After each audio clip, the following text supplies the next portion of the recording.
I don't know. I'd say I'm reasonable. Okay, that's completely unreasonable. I'm reasonable. I'm unreasonable. You have no idea just how reasonable I have been. Reasonable synonyms are sensible, rational, practical, fair, appropriate. Fitting, suitable, logical. All things I would definitely say describe me. Do they describe you? Welcome to I'm Reasonable with Zainab Johnson. I'm reasonable. That I am. That I am. Hey, welcome to another episode. Whew. Another one and another one. Another episode of I'm Reasonable with Zainab Johnson. I am Zainab Johnson. Okay, on a scale from stack to smoke, how reasonable have we been this week? That's a Sinners reference. That is a reference from the movie Sinners, a Ryan Coogler film starring Michael B. Jordan and Michael B. Jordan. If you've already seen the movie, then you get the reference. Don't worry. Don't worry. Any Sinners talk today on this episode will have no spoilers. If I mistakenly spoil something, I will edit it out later. So don't even worry. If you have not seen Sinners, what you waiting for? We'll get into it. But there will be no spoilers in this episode. Today, actually, and What's Up with Z, we're going to talk about Sinners because that's what I went to see this weekend. And then in Z Main Topics, we are going to respectfully pay our respects. We're going to respectfully pay our respects. Respectfully, Pope Francis passed away. He passed away on Monday. On my calendar, it said Easter Monday, but I thought Easter was on Sunday. And all of the businesses that I was aware of was open on Monday. So I'm not sure what Easter Monday means, but I'm sure you guys know. He passed away on Monday, this past Monday. He was 88 years old. And yeah, for any of my Catholic listeners, my, Cathy adjacent listeners, my Catho allies, we're going to pay our respects briefly to Pope Francis. I got a legitimate question. Am I the only one essayed out? At this point, I think we should have to earn our genitals. Shannon Sharpe is accused of sexual assault, and the alleged woman is represented by Tony Busby. So,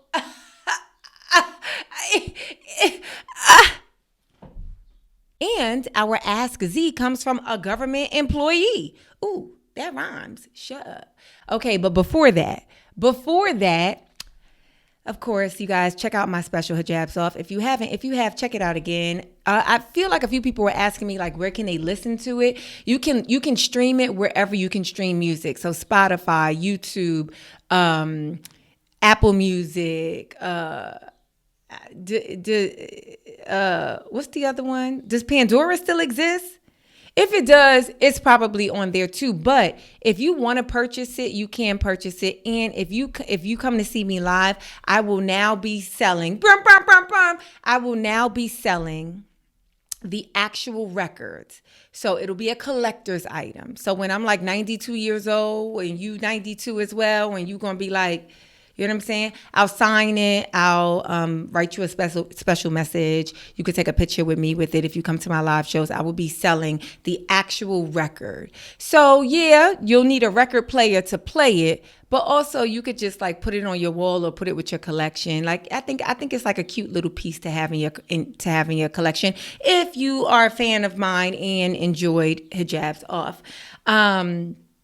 But if you don't want to buy the record, the actual record of Hijabs Off from me live in person, you can actually just buy it online. Like you can literally buy the audio online. Not even on my website, any website where you buy music.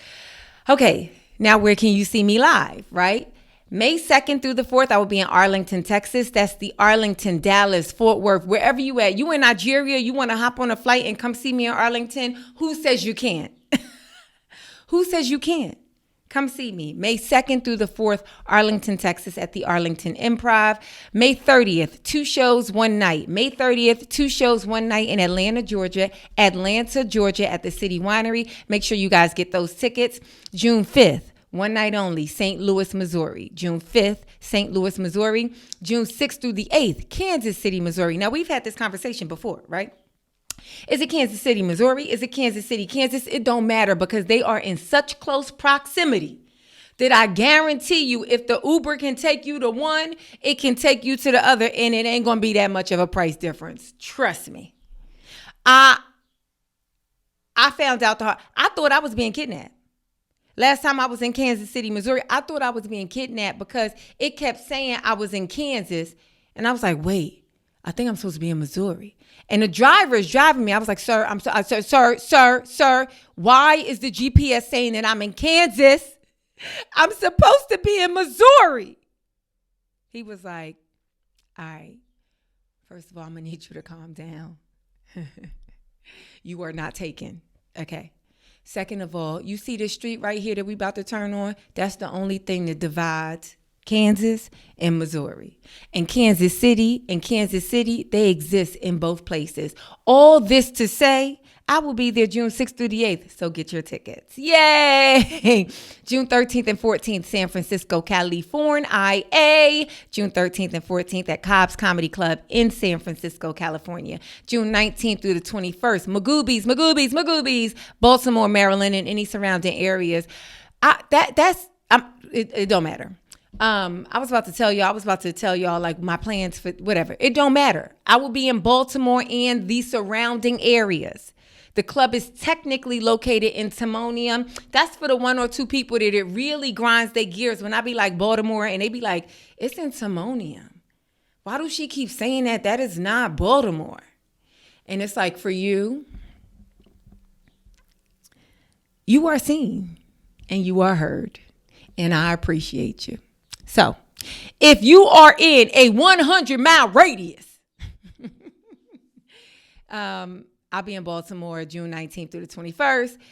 Tampa, Florida, June 27th and 28th. Tampa, Florida. This is my first time in Tampa, y'all. So show up and show out June 27th and June 28th. Now, here's what I'm noticing. I'm noticing it when I'm like, yo, where y'all want me to come? I'm coming here. I'm coming there. And then y'all was like, you ain't never going to come to Tampa? You ain't never going to come to Florida? You ain't never going.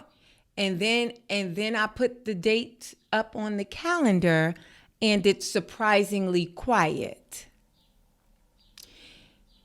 The volume in the room has suddenly gone down. So, Florida. Don't turn me into a Florida woman. Florida woman is flipping outside of the club because they begged her to come there. And when she got there, nobody was in attendance. Don't have me make the news the next morning. I know this is far-fetched. That's not going to happen. And I know you guys are going to show up and I'm going to walk in and be like, oh my God. And we're going to have so much fun. And then y'all going to be like, girl, I knew you was, but dang, you so funny in person. And then when I get on my plane to leave Tampa, it's going to be one person like, when you coming to Tampa? And this is abuse. This is toxic and I'm not going to exist in it. Okay. June 27th and June 28th, Tampa, Florida. July 18th and 19th. July 18th and 19th, I will be in Stamford, Connecticut. Now, here's the thing. Let me repeat that one more time. July 18th and 19th, I will be in Stamford, Connecticut. Now, here's the thing, times 2. You see, I ain't been listing really no August dates, right? That's because August, I'm going to be out the country. So July, right after Stamford, just for my London people and surrounding areas, just know London tickets about to go on sale. I'm going to be back in London for a week. All crowd work shows. All crowd work shows. Those tickets are going to go on sale. They are limited, so do not miss out. Do not miss out, okay? Then after that, I'm going to a country I ain't never been to before. I got to go see if my little Black Muslim American girl comedy could make people laugh over there in Scotland, Edinburgh.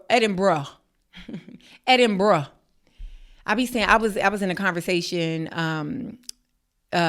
with some other actors like a week ago, and I was like, Edinburgh, yeah, I'll be in Edinburgh, and they let me say it like 2 or 3 times, and I've been corrected on this for like over 2 or 3 years. Every time I say it, people correct me, and they let me say it like 2 or 3 times, and they was like, it's Edinburgh. It's Edinburgh. I'm like, oh yeah, tell them, but I can't talk because the English language ain't even spelled how it sounds, right? Why is that L in salmon? Okay, September 5th and 6th, I will be in Seattle, Washington. September 5th and 6th, Seattle, Washington. September 7th, a lot be going on up here. And as it travels down to here, something else happens up here, and I got to hit a complete stop. Like, stop. September 7th, I'll be in Portland, Oregon. I think that's a new date, right? September 7th, Portland, Oregon. Did you guys know I would be in Portland, Oregon on September 7th? I'll be in Portland, Oregon, one night only, September 7th. September 26th and 27th, Philadelphia, Pennsylvania. September 26th and 27th, Philadelphia, Pennsylvania. October 10th and 11th, Cleveland, Ohio. October 10th and 11th, Cleveland, Ohio. October 17th and 19th, West Nyack, New York. October 17th through the 19th, forgive me. October 17th, 18th, and 19th, West Nyack, New York. November 13th through the 15th, Houston, Texas, baby. I'm going to the punchline.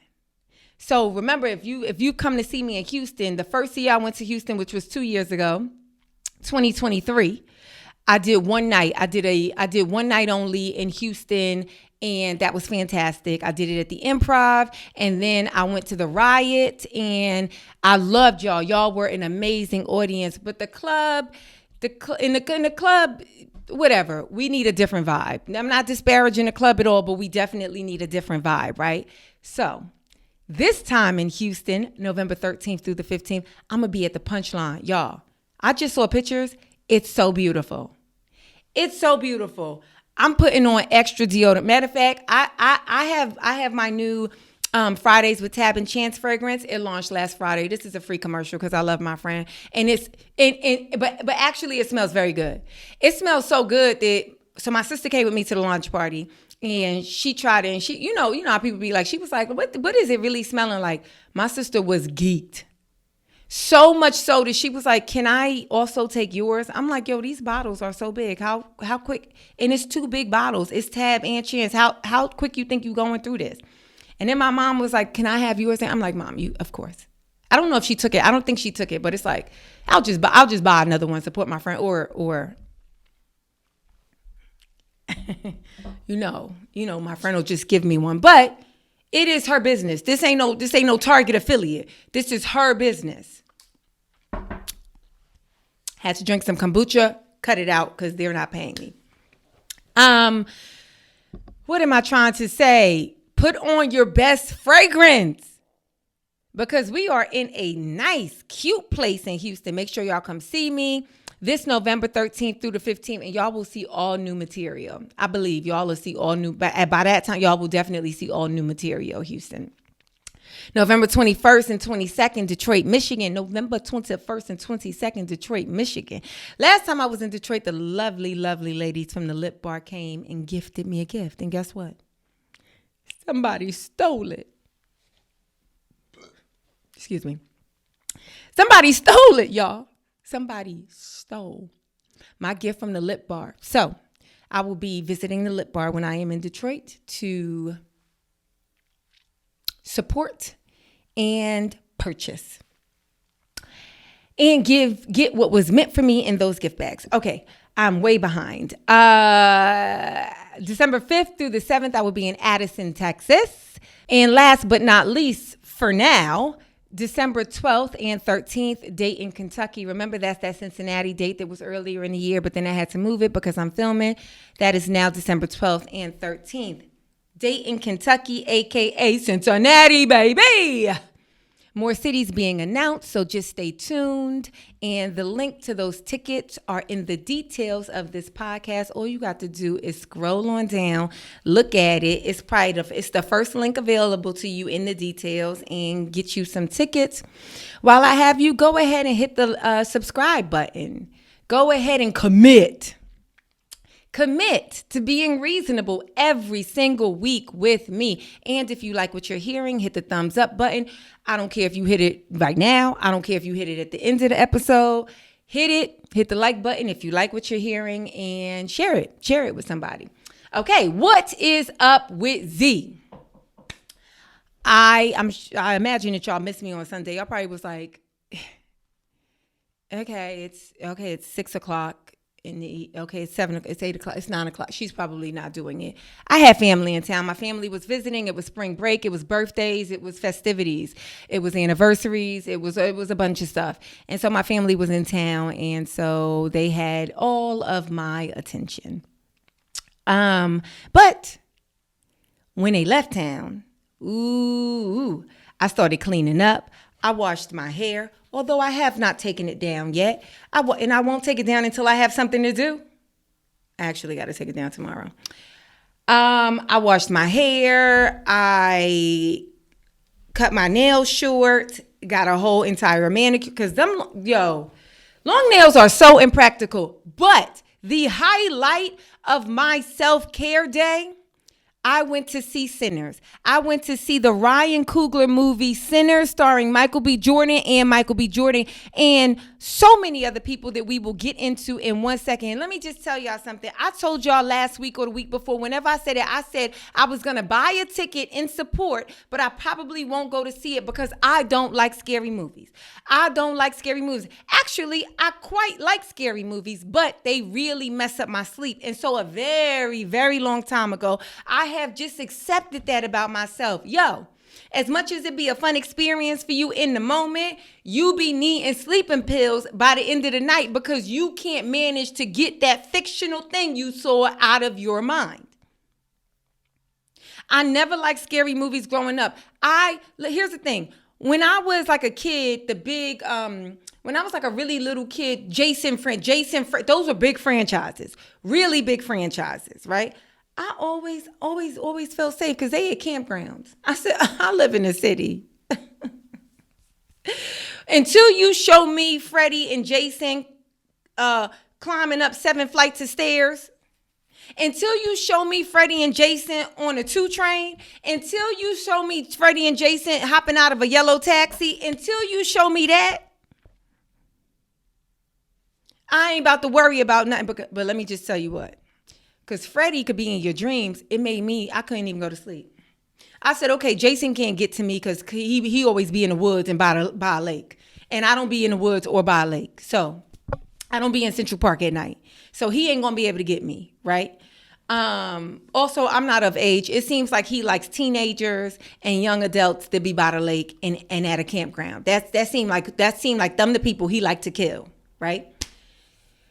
Freddy Krueger, I could not really watch him. I tried. I thought it was okay. And in the moment I closed my eyes, I said, oh, see, this is where he kill you. He kill you when you go to sleep. Now I can't ever go to sleep. I think that's actually what started actually, I know it was The Wizard of Oz. It was when I saw The Wizard of Oz, and then all I could dream, every time I closed my eyes, I just saw witches.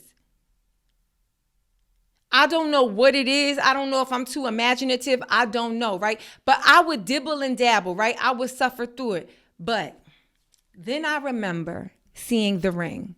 I was visiting my grandparents one summer. My cousin was like, yo, let's watch this new movie. I ain't even asking what it was about. I just sit there and I watch The Ring.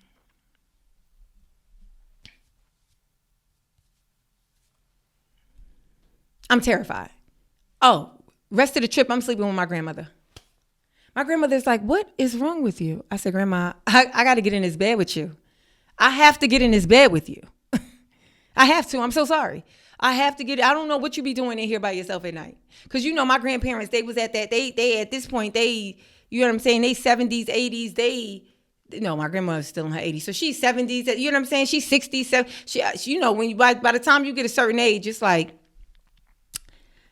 we sleep in a separate bed. You know what I'm saying? That's my man, and I'm his. But we.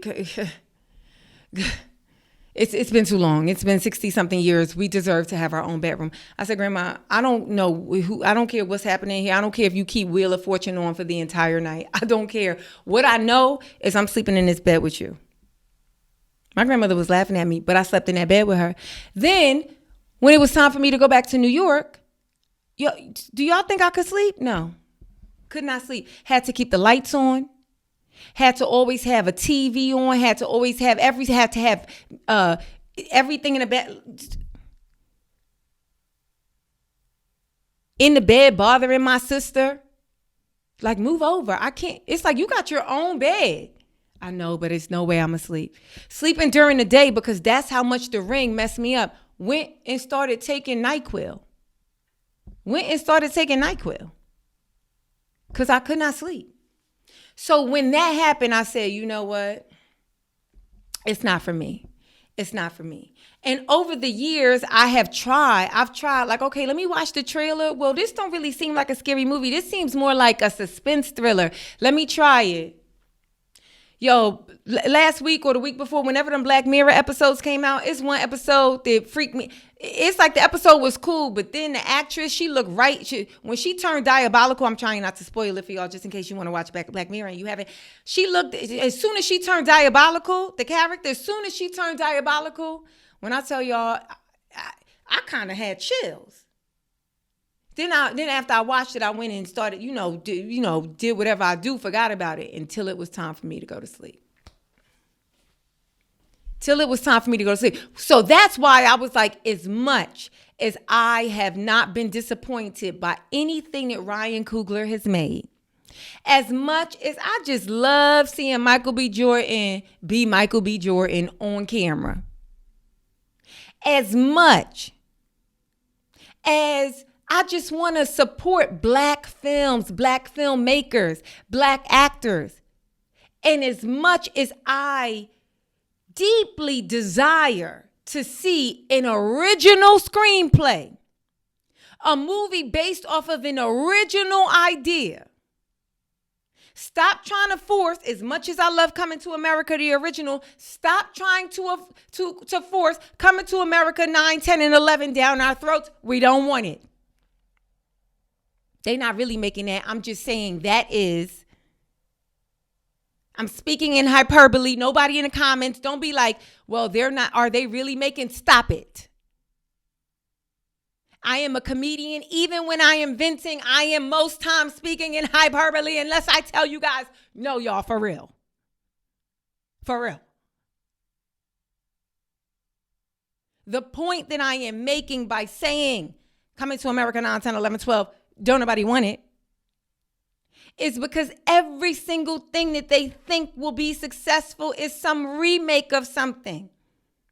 Some blast from the past. Like there aren't any new original ideas out there. But let me tell you who said there is, Ryan Coogler. And let me tell you what I said. I said, that's a scary movie. I can't do it. So I'm going to have to just buy a ticket just to support and not show up. But here's the thing. There's certain people who I watch their reviews on stuff. It's one guy, I think he's so funny. He's a comedian. His reviews I like. I think his name is Rollo. He's a comedian out of DC, I believe, right? And his views don't get his reviews don't get a whole bunch of views. He's not like he don't got a big following, but he has a very funny system, right? His system is based on it's like one or two head nods or a mean mug or whatever. Right? It's very funny to me. I found that most times his reviews are accurate, they're fair, they're funny, they're insightful, et cetera, et cetera. So his review coupled with some other people, I said, I gotta go see it. I got to go. I gotta go see it. Even people was like, and it ain't even gonna scare you like that. Like it's gonna scare you, but it ain't gonna be like that. It ain't like that. Let me say something. Let me tell you guys something. First of all, 1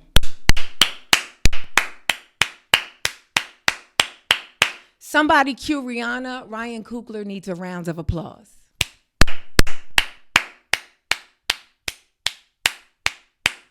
I don't give a shit that I lost sleep. I don't care if I got bags from every grocery store across America. I don't care if I got 8-pound bags under my eyes. For a couple of weeks, that movie was worth every bit of eye shut that I did not get. Oh yeah. I've been scared the past 2 nights. Oh yes. Oh yes, I've been scared. I've been checking, locking doors. And here's the thing. So y'all, if you don't know, it has to do with vampires. That's like a metaphor. The vampire, but I mean, they vampires. But this is not a spoiler alert. This is something evident. You can see it. You can see it in the trailer, right? But if you know anything about vampires, every vampire movie that has ever been out, they always got to ask permission to come in, right? Except like Vampire in Brooklyn. I don't remember Eddie Murphy asking Angela Bassett if he could come in. I'm going to watch that over because that movie is so funny. But what I don't need is Vampire in Brooklyn 2. Although I probably would watch it just because. I don't remember him asking Angela Bassett if he could come in, but that is a real thing. So the only thing that was like giving me a little bit of peace the past couple of nights to sleep, I was like, well, I mean, they gotta ask me to come in. They can't just come in. They could be outside my house all the fuck they want, but they can't. They need my permission if they want to come in here and kill me. And I'm not going back outside until sunlight. And everybody know about vampires. You can't be out in the sun. So, but this is how my imagination worked. My imagination was like, but what if they set some sort of spell on you? This ain't even happening in the movie, so don't worry about that, y'all. What if they set some sort of spell on you where you tell them that they could come in and you don't even know you don't even know you said it in your sleep? This is how my mind works, which is why I was losing sleep. But let me just tell you what, as I said, worth it. Did I say cue Rihanna? Round of standing ovation. Ryan Coogler, you did it. And I know last week I was talking about your accent. As soon as I opened up my TikTok after that, the first thing that I was shown was a girl, and she said, okay, y'all, can we talk about Ryan Coogler's accent? I'm so glad that we're having honest conversations about Ryan Coogler's accent, because the delusional people out in California who don't think they have an accent, do you hear yourself? Do you hear it now? Because Ryan got it. I listened to a brief part of Karen Hunter's podcast. I couldn't listen to it all the way through. She's talking about sinners as well. The reason why I had to stop listening to it is because I didn't want what she was saying to affect my opinion and what I share with you guys. But she said, when you hear Ryan Coogler speak, you might think one thing. And somebody in the comments who is a listener, thank you so much. Remember when I was like, he's so LA, but he don't sound like Snoop. It's because he's not LA. My apologies. He's from Oakland. And I said, oh my God, that's what it is. Because he sound like E40. Yeah, so man, it's like when it's like, Denzel, it's like the beauty of Denzel is like, it's like, how can I even, it's like Michael B. Like, I'm making him sound like he is from the backwoods of Texas. Forgive me. I can't even do that accent, but it's like the words go around. It's like the words go. It's like he talking in circuit. I can't describe it, but let me just tell you what. I don't care. Not that what anybody sounds like would ever make me not patronize or not be willing to support them, but Ryan Coogler, you could talk in a whole new language if you want to. You could talk in a made-up language if you want to. If you making stuff like Sinners, I went to see Sinners in the afternoon. I went to see Sinners. I went to see it in IMAX. Ryan Coogler in every interview has said it is made to see in IMAX. So go see it in IMAX. I really wanted to go see it at a very specific theater that I know all the black people be at. That's really where I wanted to go see it, because I really like seeing movies that may cause some audible reaction. I really like seeing them with black people. I'll tell you why in a minute. But this area that I knew it would be all the black people is at, like all of like the y'all from LA black people, they didn't have IMAX, right? So I had to go up to where the you know what I'm saying, where the LA black people and the white people and I had to go to the Grove. If you in Los Angeles, California, you know what I'm talking about. I had to go to the expensive ass commercialized Grove, AMC IMAX theater to see it. And let me just tell you what, I was not disappointed. Not disappointed at all. Now, the cast was amazing. Let me say that. The cast was amazing. Michael B. Jordan, you know, whatever you do, make sure you do it with Ryan Coogler. I have never seen him lead you astray. And Michael B. Jordan is good looking. He's charming, seemingly so. We've not had any real bad press about him, right? Oh, I mean, a lot of people poke fun at that he be dating, you know, more non-black girls than black girls, and he is a black man, you know. Cue Dr. Umar for that part of, you know what I'm saying? Black queens forever, snow bunnies never. I said black butter almond queens, black butter pecan queens, black warm peanut butter queens, black butterscotch queen, black fudge queen, black cinnamon queen, black sweet brown sugar queen, black pistachio, black walnut, black almond queens. It's black queens forever, snow bunnies never.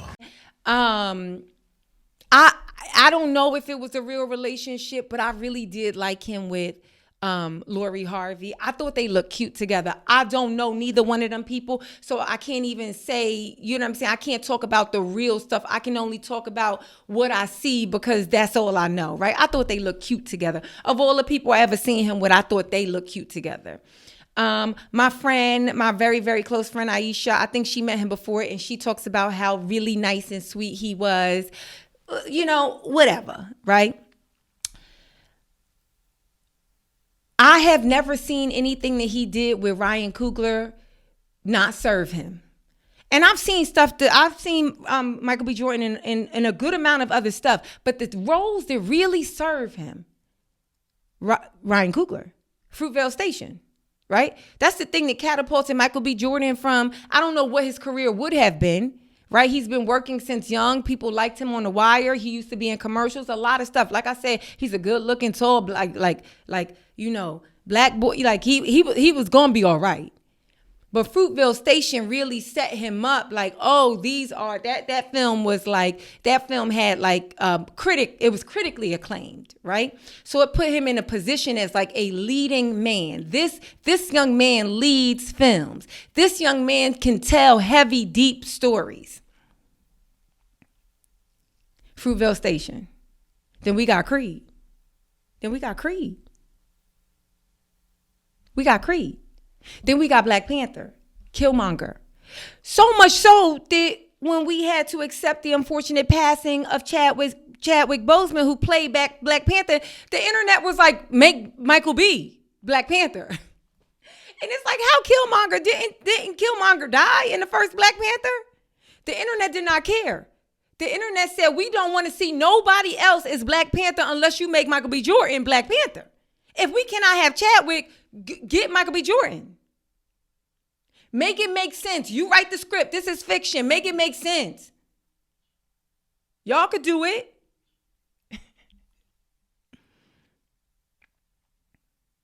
And now Sinners. Ooh. Sinners is about two twin brothers. I believe it takes place in like the 1930s or something like that. They go off together. They fight a war. They make a reputation for themselves. After the war, they go up to Chicago and start working for Al Capone. These are not like big plot points. This is not going to this may only help you understand the movie more because this is very quick. This is quick information. And then they go back down to Mississippi to start a juke joint, and then we got vampires. That's the summary of the movie.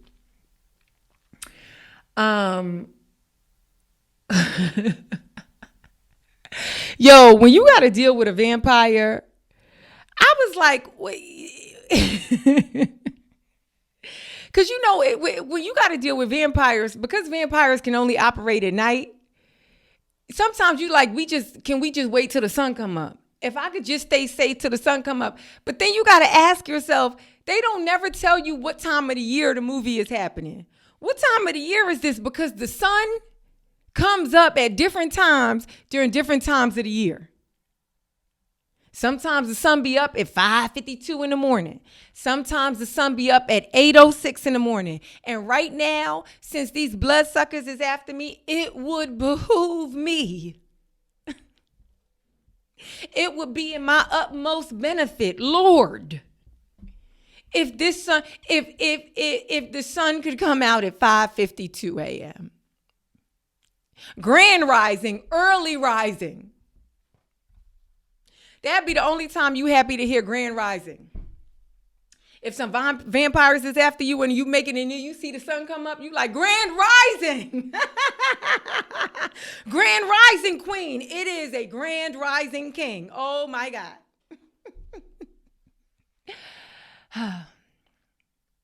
Like I said, the cast was amazing. Every single person. There was not a person in that cast. There was one background person that I was like, excuse me, sir, you could do better. Hello, background actor. Yeah, you on camera, sir. You can do better.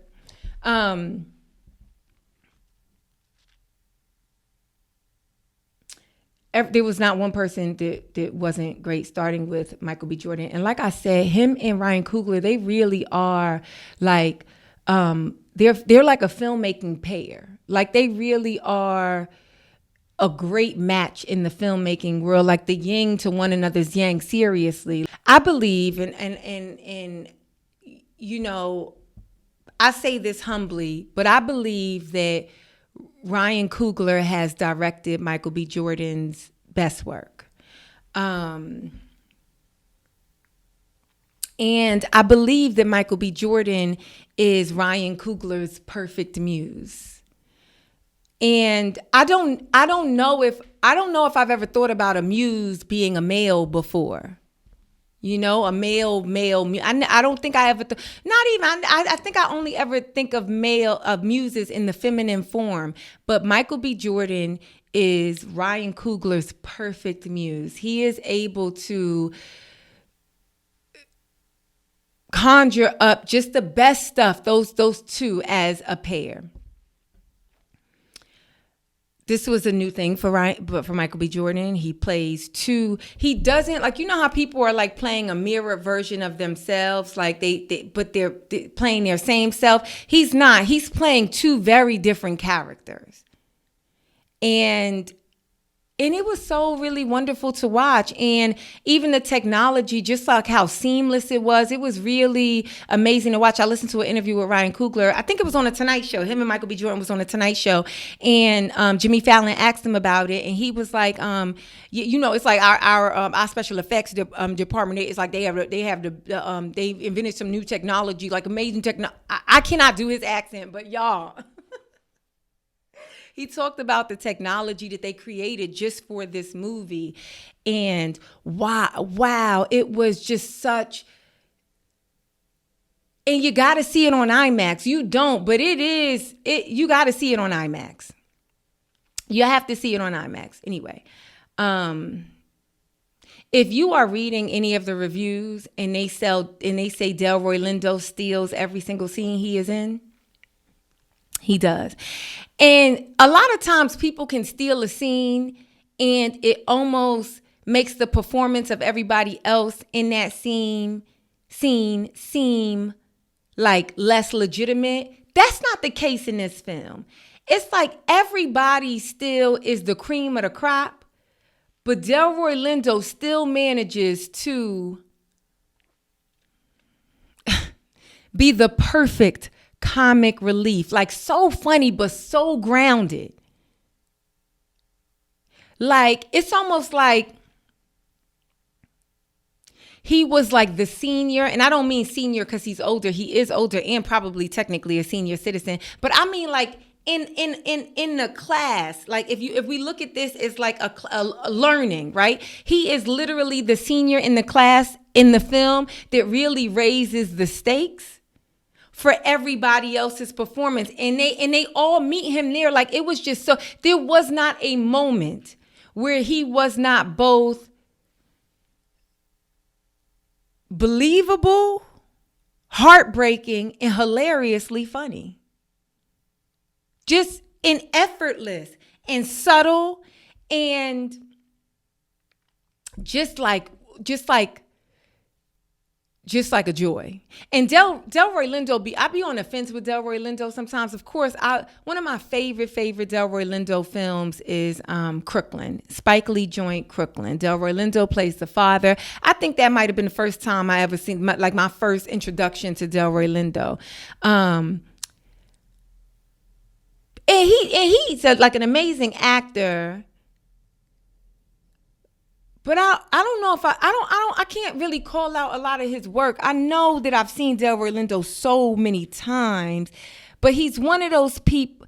I don't want to put too much on it, but I don't know what category this movie would be in, but he should be nominated for awards, specifically the Academy Award. He should like sweep it. He should sweep it. His performance was that necessary and enjoyable and effortless and believable and just really like a master class. That's what I mean. It was like a master class. But let me tell you, Wunmi Mosaku,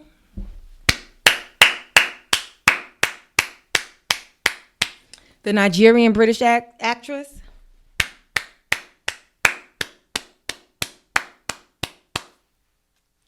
How are you so beautiful? First of all.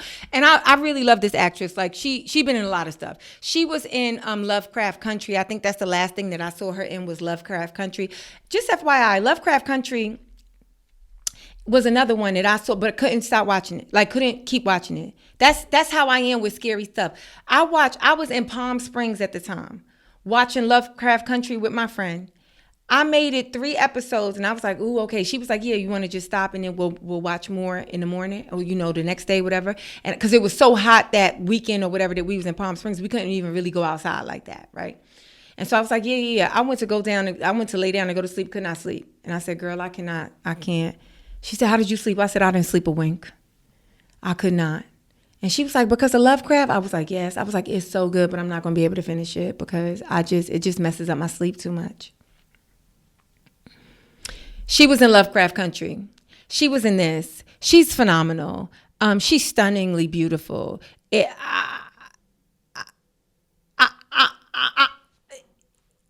I'm not going to say anything aside from, I've already given her a round of applause. I think, too, at this point, she deserves a standing ovation. But let me just tell you, like I said, because I don't want to diminish anybody, every single person did their thing. But without giving any spoilers, let me just tell you, when you go see the movie, I need to see more of that.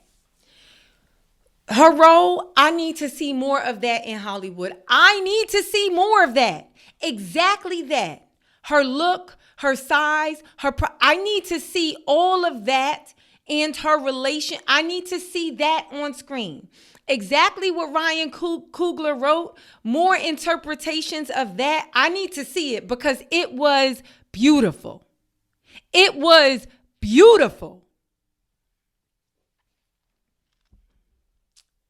Stay after the credits, y'all. It's like a Marvel movie. Stay after the credits because there's more to come. There's a whole nother scene. Like the movie, when you think the movie ended, it don't end it. It's not like Marvel movies in the sense where, Marvel movie, you got to watch all the credits. You got to watch all the credits. Like you got to watch where they shot the film. You got to watch every single composer. You got to watch every single thank you. You know what I'm saying? It's like that. Marvel, you going to wait 10 minutes after the movie actually ended to see that last scene where usually Samuel L. Jackson come in and reveal something else, right? No. This is not like that, but you will think the movie is over because there will be end credits. But it's not the end credits rolling. It's the actors' names. So he gives credit to every single one of the main cast so that you know exactly who they are. Because we don't be paying attention to that no more, which is why everybody be going up to people like, what's that? That's the reason why that's the reason why actors have a hard time getting a higher quote, because people know their faces and not their names. Especially if they ain't in the blogs or heavy on social media. It's like you've seen them before, but you don't know their names. Ryan Coogler said, no, you need to know their names. So then right after you see their names, just the actors' names and his name, and like a few like really important people to the film. Every single person is important. Ooh, oh my God. Then you're going to see the actual end of the film. It ain't an extra scene. You're going to see the actual end of the film. And that's all I'm going to say about the film. Now, let me talk about, I don't even think I'm going to be able to get to Shannon Sharpe. Oh, we're going to have to talk about Shannon Sharpe next week. We're going to have to talk about Shannon Sharpe next week because I don't have time to get to Shannon Sharpe. We're going to have to talk about Shannon Sharpe on a Sunday Live. Okay, we'll talk about Shannon Sharpe on a Sunday Live. And I'm sure things will keep unfolding because that's what and we got to Ask Z. I'm going to have to save the Ask Z. Dang, but it might be time sensitive. Okay, let me get through this. So, I go to see it at the Grove. It's packed. On a Monday afternoon, it's packed. I did want to go see it with a bunch of black people. Like, I don't need to be with nobody, but I mean, be in a room filled with black people, right? The reason why I say that is because black people, for the most part, we live out loud. And let me tell you something, that is a beautiful thing because the world is constantly telling us that we have no right to live out loud, that we have no right to our existence. But despite that constant policing that society does to us, we still live out loud. We be in the theater like, what? Oh, no. And I'm not talking about the people that are disrespectful, disregardful. Girl, don't go in the closet. I'm not talking about them people. I'm talking about the people who genuinely feel and are okay with allowing those feelings to be visible and audible, even if they are amongst strangers.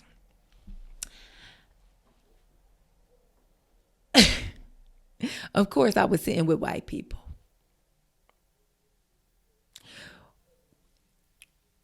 White people watching movies where white people ain't shit is an interesting study. I ain't gonna tell y'all why white people ain't shit in the movie because I ain't trying to spoil the movie. And the movie is all symbolism. It's all It's all facts, history, and symbolism. White people. And when I talk about white people, when I say white people, I mean the construct of whiteness. But within that construct of whiteness, I do mean individual white people.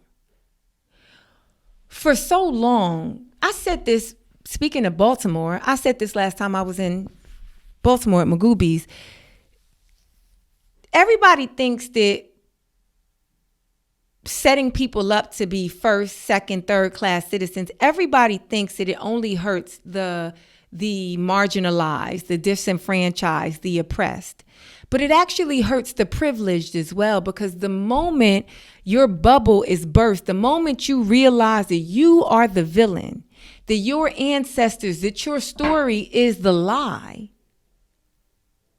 the moment you realize that is a harder thing to come to grips with than someone just surviving and thriving in the name of oppression. It's the reason why a poor person could get rich and then get poor again and they okay. But a rich person that always been rich and believes that they should always be rich, the moment you take their money away, they got to jump off of a roof. White people for so long have been the savior in movies.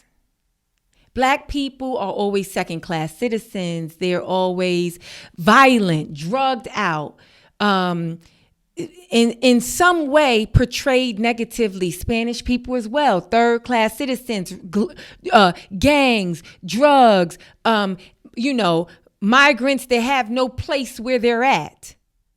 Anyone brown has always been considered a terrorist. That's the narrative that we have seen for years in films. So when they show you guys movies, when they show you who you really are in a movie, and you're not allowed to get away with it, oh my God. Oh my, when I tell y'all the theater be so quiet, the way this white man next to me was so uncomfortable. Young white man. Young white. He was an uncomfortable individual, just period. Before the movie even started. I mean, before Nicole Kidman came out with her jumpsuit on talking about that theater is a magical experience. That we come here to experience magic, to live magic, to be magical. Before she did that, before she stepped into a theater for the one and only time ever in her life, before that, he was clutched, holding himself. He was uncomfortable. I don't know if he was uncomfortable being alone. I don't know what it was, but he did not seem like a person that was truly comfortable in his skin, right? Now, y'all know me. I'm in there. Popcorn. Sip. Good previews, too. Got something with Leonardo DiCaprio and Tiana Taylor coming out. I'm like, oh, okay, T. Okay, Tiana Taylor.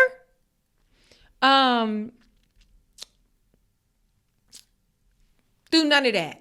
Do none of that he seemed. So then the movie starts, right? Now, you know me. So it's early in the movie. It's a jump scare. Early in the movie, I said, oh, lost 4 kernels of popcorn. Okay, Ryan. Okay.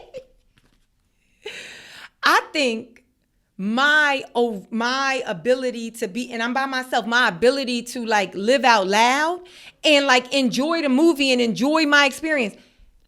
At the Grove, you know how much IMAX tickets cost? You know how much it costs for just me during a matinee, a Monday at 2:30, 3 o'clock in the afternoon? $23. That ain't got nothing to do. They ain't saying nothing about the parking, the gas it cost me to get there, the snacks that I bought, none of that. $23 just for the ticket. So, I was in there thoroughly experiencing the film. I think my freedom made him feel a little bit like, he was like, I wanted to offer him some popcorn because, they say, I heard Dr. Umar say this. When you comfortable, when you eat and you relax. He ain't had no snacks. I'm like, well, part of me want to offer him some popcorn, but I'm going to be honest with you. And to my white people, I love y'all, but I wasn't sure if he was going to know to take the popcorn and pour it in his hand, or I ain't know if he was going to know to do this, or if he was going to reach in my bag, and I couldn't risk that.